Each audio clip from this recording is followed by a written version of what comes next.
It is, thank you. It is a great honor, and it is true, I will be 49 this week.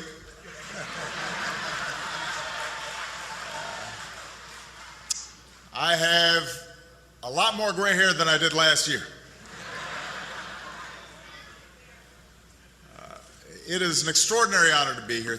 Thank you, Commander Barrett, for your kind introduction and for your lifetime of service. In the Marines in Vietnam, but also as a tireless advocate for your fellow disabled veterans. We are grateful to you. Thank you for everything that you've done.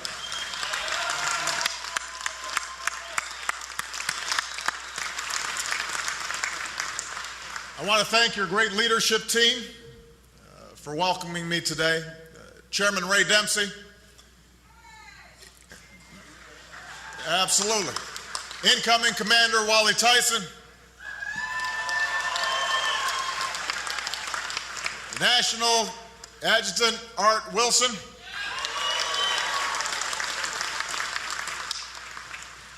Judy Heslop of the DAV Auxiliary. And your outstanding Executive Director in Washington, Dave Gorman. And I am pleased to be joined by a decorated Vietnam veteran, wounded warrior, and a lifetime member of the DAV, my outstanding Secretary of Veterans Affairs, Rick Shinseki.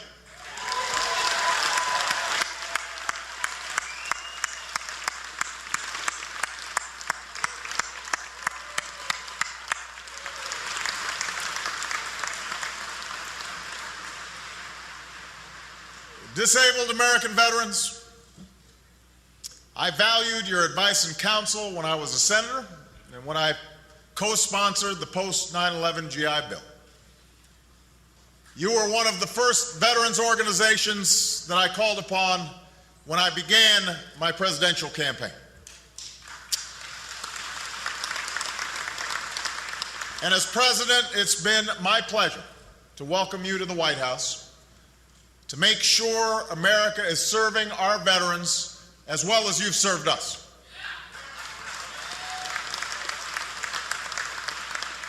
And most recently, to sign advanced appropriations into law so that veterans' health care will never again be held hostage to the budget battles and the political games in Washington.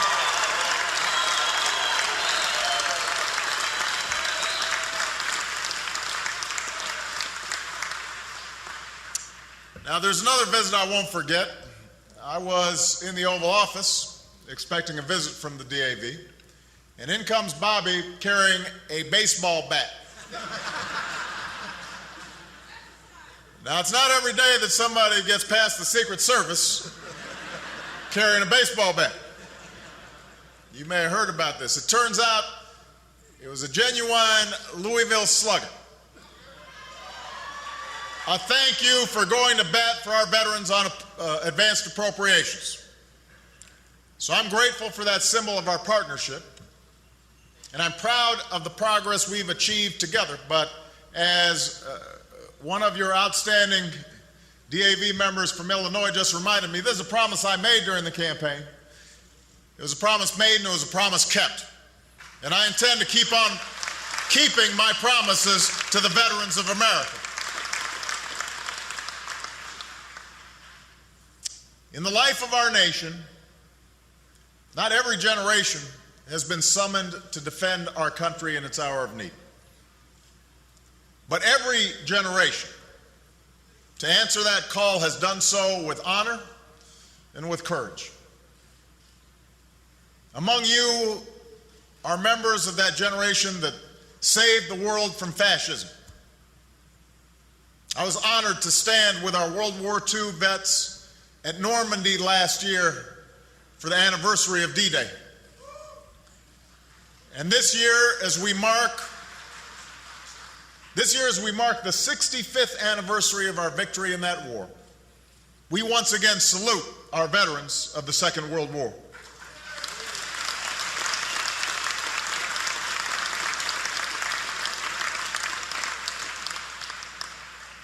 Other Others among you faced a brutal foe on a cold Korean peninsula.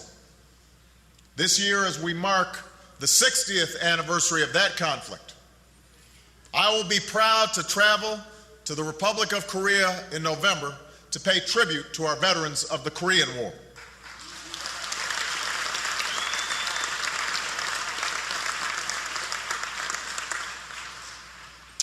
Many of you served in the jungles of Vietnam.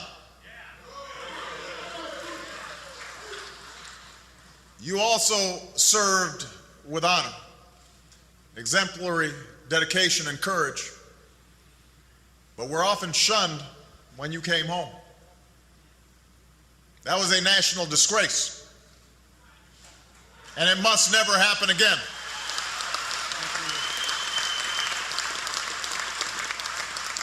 And that's why we're making sure our veterans from today's wars are shown the respect and the dignity they deserve.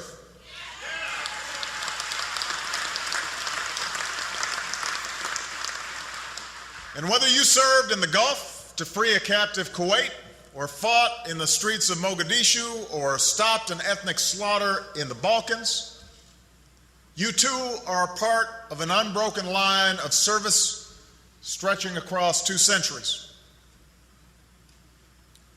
For you, coming home was the beginning of another battle, the battle to recover. You fought to stand again and to walk again and to work again. You fought for each other and for the benefits and treatment you had earned. You became leaders in our communities, in our companies, in our country, including a former Vietnam vet and Senator Max Cleland, who reminded us that America's disabled veterans are strong at the broken places.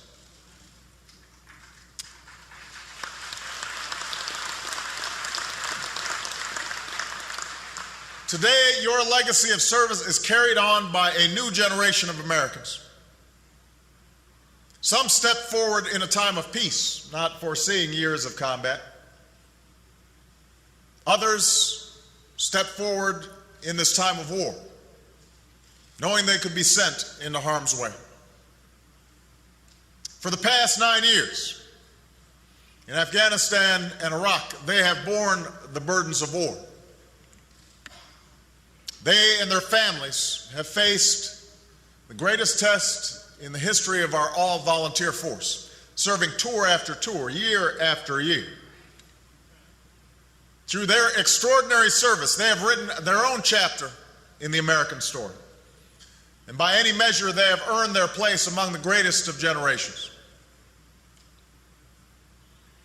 Now, one of those chapters is nearing an end. As a candidate for president, I pledged to bring the war in Iraq to a responsible end.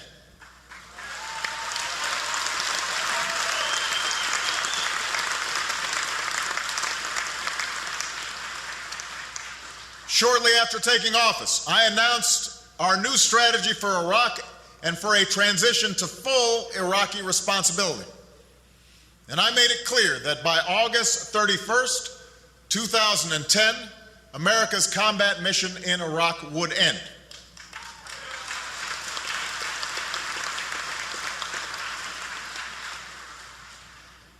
And that is exactly what we are doing, as promised and on schedule.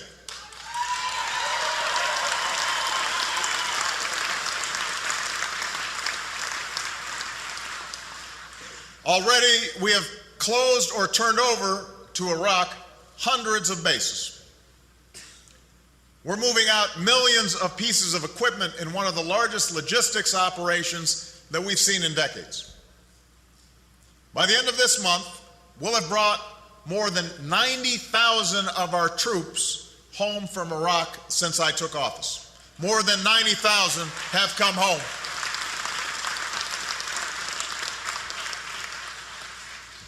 Today, even as terrorists try to derail Iraq's progress, because of the sacrifices of our troops and their Iraqi partners, violence in Iraq continues to be near the lowest it's been in years.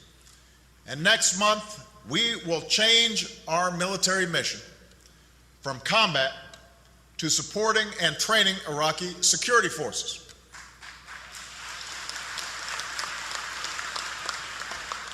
In fact, in many parts of the country, Iraqis have already taken the lead for security. As agreed to with the Iraqi government, we will maintain a transitional force until we remove all our troops from Iraq by the end of next year. And during this period, our forces will have a focused mission, supporting and training Iraqi forces, partnering with Iraqis in counterterrorism missions, and protecting our civilian and military efforts. Now, these are dangerous tasks. There are still those with bombs and bullets who will try to stop Iraq's progress. And the hard truth is, we have not seen the end of American sacrifice in Iraq. But make no mistake, our commitment in Iraq is changing from a military effort led by our troops to a civilian effort led by our diplomats. And as we mark the end of America's combat mission in Iraq, a grateful America must pay tribute to all who served there.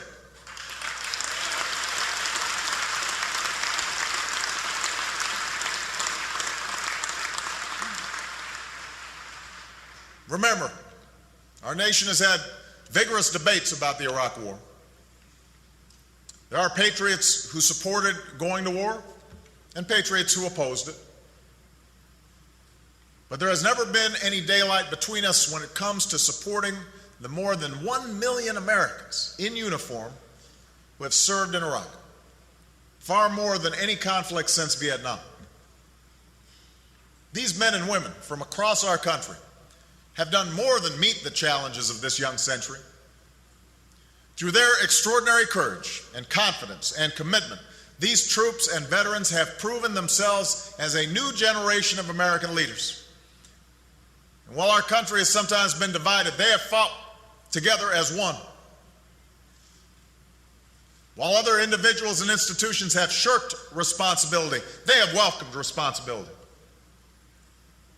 While it was easy to be daunted by overwhelming challenges, the generation that has served in Iraq has overcome every test before them. They took to the skies and sped across deserts in the initial charge into Baghdad. And today we're joined by an infantryman who was there as part of the 101st Airborne Division. Sergeant Nicholas Bernardi is here.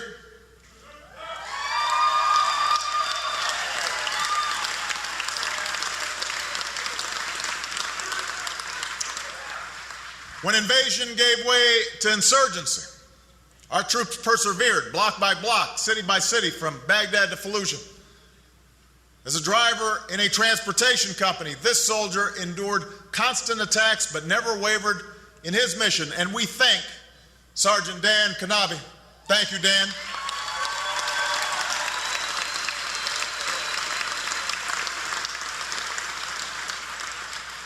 When terrorists and militias plunged Iraq into sectarian war, our troops adapted and adjusted, restoring order and effectively defeating al-Qaeda in Iraq on the battlefield.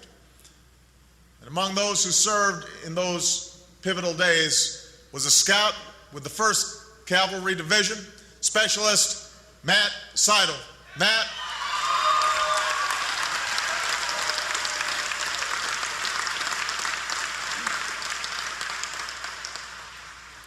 For each of these men and women, there are countless others.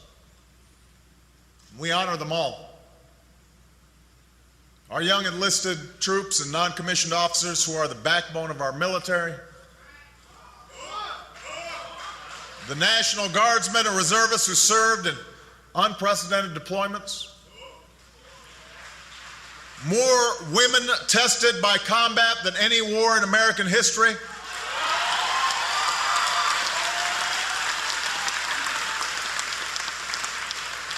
including a Marine here today, Sergeant Patricia Ruiz. Patricia.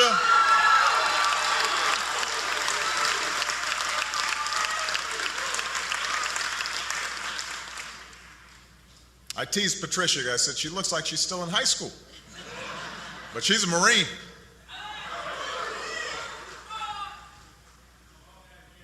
And we salute the families back home. They too have sacrificed in this war.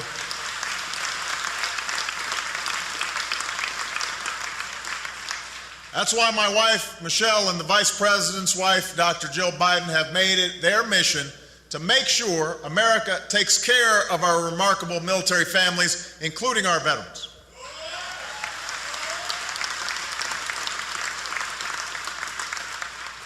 Now, this summer, tens of thousands of our troops in Iraq are coming home.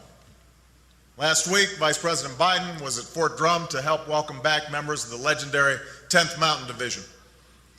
Families are being reunited at bases across the country, from Fort Bragg in North Carolina to Fort Riley in Kansas to Fort Lewis in Washington. And in this season of homecomings, every American can show their gratitude to our patriots who served in Iraq.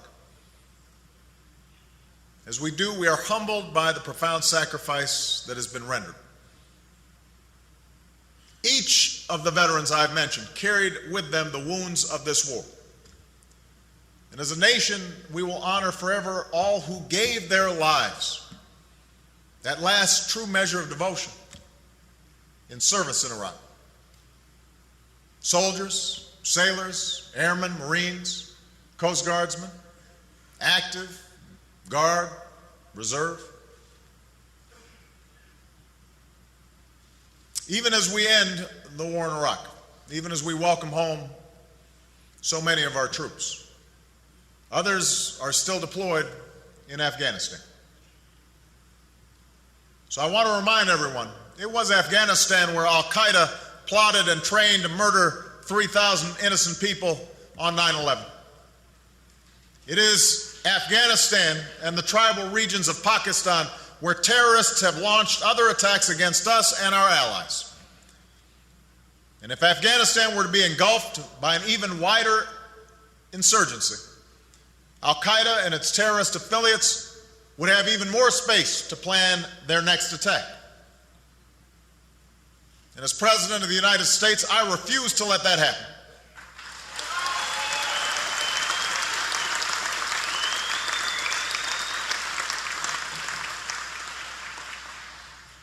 The effort in Afghanistan has been long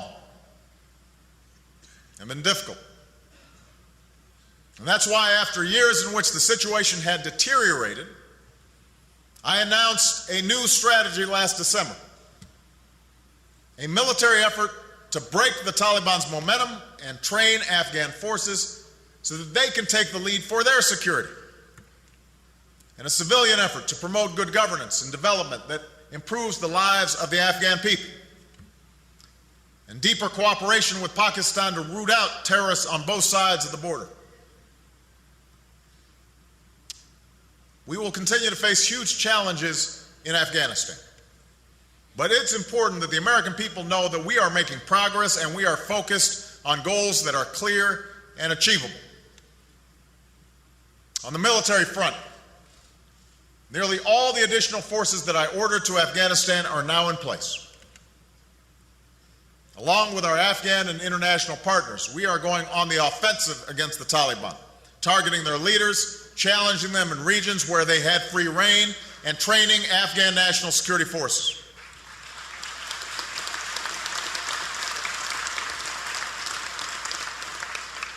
Our thoughts and prayers are with all our troops risking their lives for our safety in Afghanistan. And on the civilian front, we're insisting on greater accountability, and the Afghan government has taken concrete steps to foster development and combat corruption, and to put forward a reintegration plan that allows Afghans to lay down their arms. In Pakistan, we've seen the government begin to take the fight to violent extremists within its borders, and major blows have been struck against Al-Qaeda and its leadership.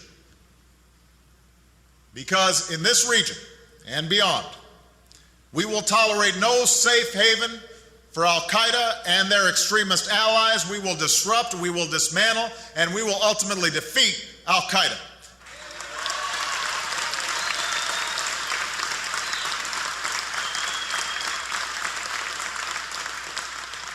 And we will give our troops the resources and the equipment to get the job done and keep our country safe.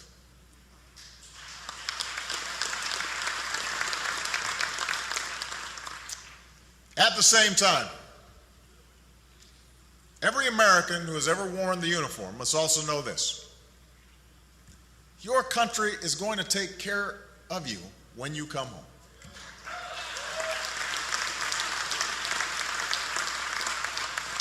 Our nation's commitment to our veterans, to you and your families, is a sacred trust. And to me and my administration, upholding that trust is a moral obligation. It's not just politics. That's why I've charged Secretary Shinseki with building a 21st century VA.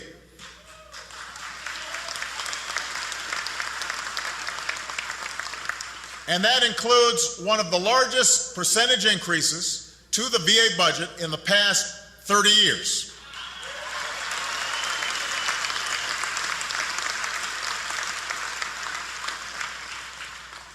We are going to cut this deficit that we've got, and I've proposed a freeze on discretionary domestic spending.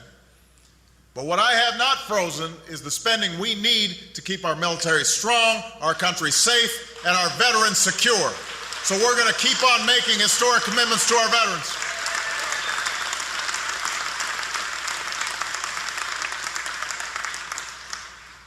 For about 200,000 Vietnam vets who may have been exposed to Agent Orange and who now suffer from 3 chronic diseases, we're making it easier for you to get the health care and benefits you need.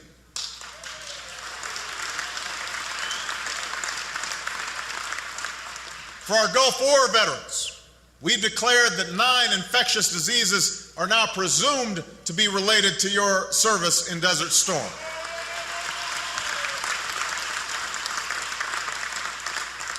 For our disabled veterans, we've eliminated copays for those of you who are catastrophically disabled. We've kept our promise on concurrent receipt by proposing legislation that would allow severely disabled retirees to receive your military retired pay and your VA disability benefits. It's the right thing to do.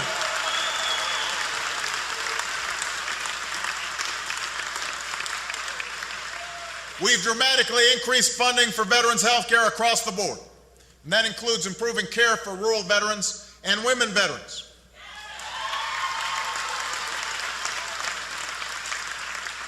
For those 500,000 vets who had lost their eligibility, our Priority 8 veterans, we're restoring your access to VA health care.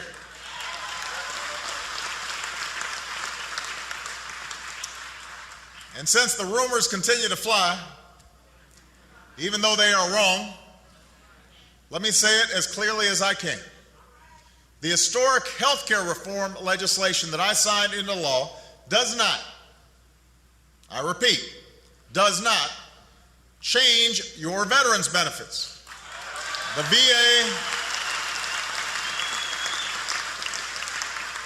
VA health care benefits that you know and trust are safe, and that includes prosthetics for our disabled veterans.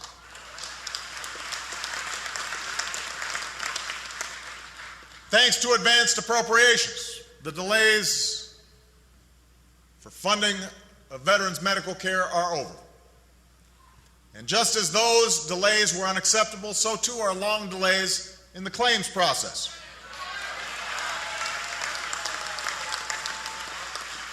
So Secretary Shinseki is working overtime to create a single lifetime electronic record that our troops and veterans can keep for life. And today I can announce that for the first time ever, veterans will be able to go to the VA website, click a simple blue button, and download or print your personal health records so you have them when you need them and can share them with your doctors outside of the VA. That's happening this fall.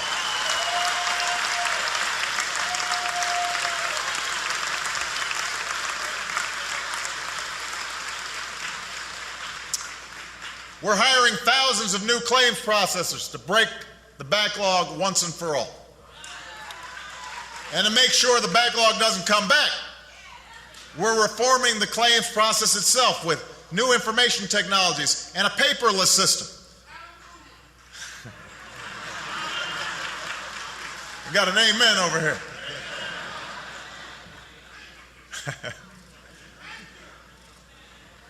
As a result of the innovation competition that I announced last summer, our dedicated VA employees suggested more than 10,000 new ways to cut through the red tape and the bureaucracy. And we're already putting dozens of these innovative ideas into action. Additionally, we're enabling more veterans to check the status of their claims online and from their cell phone. As the next step, we're opening this competition to entrepreneurs and academics so the best minds in America can help us develop the technologies to serve our vets, including those of you with multiple traumatic injuries. And we're going to keep at this until we meet our commitment to cut those backlogs, slash those wait times, and deliver your benefits sooner. This is a priority, and we are going to get it done.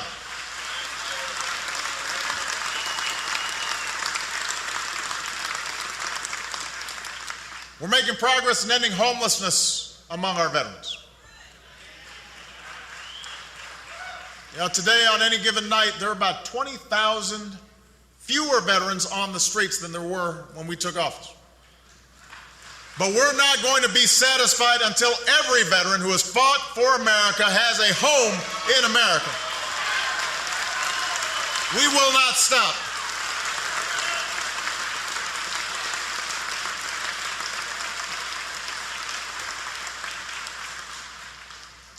Finally, we're keeping faith with our newest veterans returning from Afghanistan and Iraq.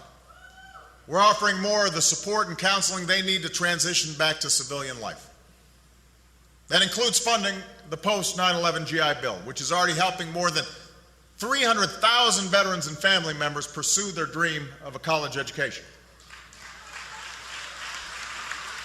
And for veterans trying to find work in a very tough economy, we're helping with job training and placement. And I've directed the federal government to make it a priority to hire more veterans, including disabled veterans. And every business in America needs to know our vets have the training, they've got the skills, they have the dedication, they are ready to work. And our country is stronger when we tap the incredible talents of our veterans.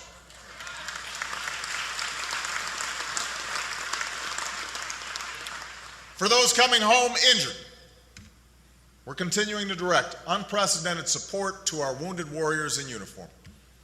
More treatment centers, more case managers, delivering the absolute best care available. For those who can, we want to help them get back to where they want to be with their units. And that includes service members with a disability who still have so much to offer our military. We're directing unprecedented resources to treating the signature wounds of today's wars: traumatic brain injury and post-traumatic stress disorder. And I recently signed into law the Caregivers and Veterans Omnibus Health Services Act. That's a long name, but let me tell you what it does. It not only improves treatment for traumatic brain injury and PTSD, it gives new support to many of the caregivers who put their own lives on hold to care for their loved one.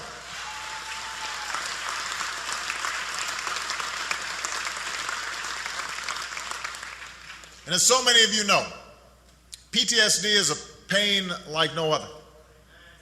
The nightmares that keep coming back, the rage that strikes suddenly, the hopelessness that's led too many of our troops and veterans to take their own lives.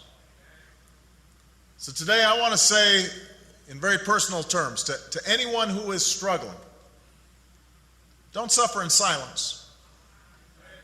It's not a sign of weakness to reach out for support. It's a sign of strength. Your country needs you. We are here for you. We are here to help you stand tall. Don't give up. Reach out. We're making major investments in awareness, outreach, and suicide prevention. hiring more mental health professionals, improving care and treatment.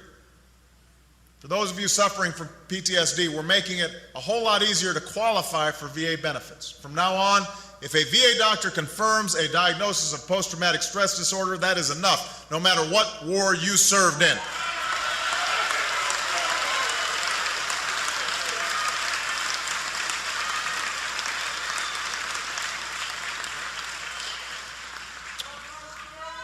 These are the commitments my administration has made. These are the promises we've worked to keep. This is the sacred trust we have pledged to uphold, to you and all who serve. I want to make special mention of a truly inspiring American, Staff Sergeant Corey Remsburg.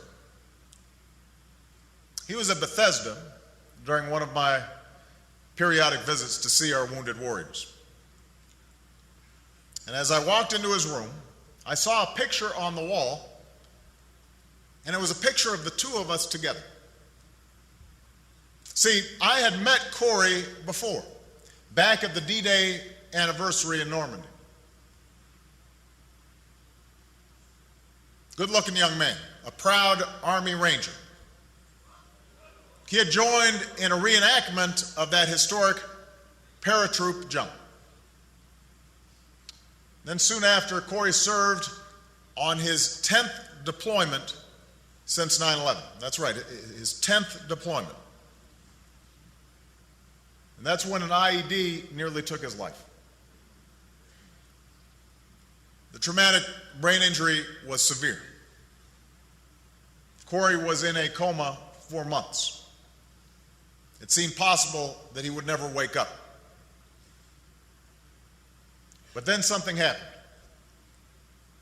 His doctors still can't explain it. His parents call it a miracle. Corey opened one of his eyes. Then a few weeks later, he moved a leg. Then he moved an arm. And there at Bethesda, we were meeting again. And Corey still couldn't speak. But he looked me in the eye. He lifted his arm and he shook my hand firmly. And when I asked how he was feeling, he held up his hand, pulled his fingers together, and gave a thumbs up.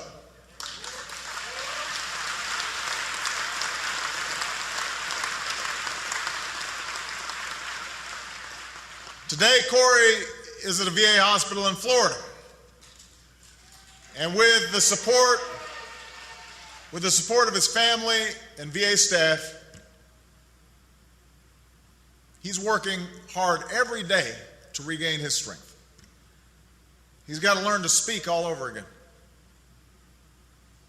He's grateful for the visits he's received from friends and supporters, including the disabled American veterans.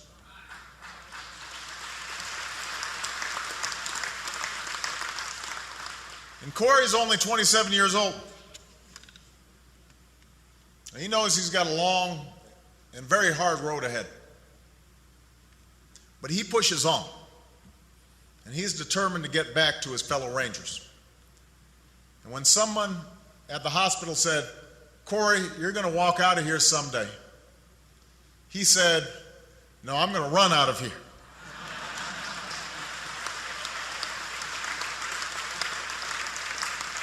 So to Staff Sergeant Corey Remsburg, to the disabled American veterans, I want to say to all of you, you are the very essence of America, the values that sustain us as a people, and the virtues our nation needs most right now. And the resilience that, in the face of great loss, so many of you experienced. I know you, like Corey, know what it means to pick yourselves up and keep pushing on. And that sense of purpose that tells us to carry on, not just when it's easy, but when it's hard. Even when the odds seem overwhelming. That's what we're about. The confidence that our destiny is never written for us, It's written by us. The faith, that fundamental American faith, that there are always brighter days ahead, and that we will not simply endure, but we will emerge from our tests and trials and tribulations stronger than before. That is your story. That is America's story.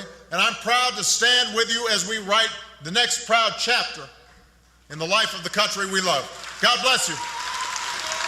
And God bless the United States of America.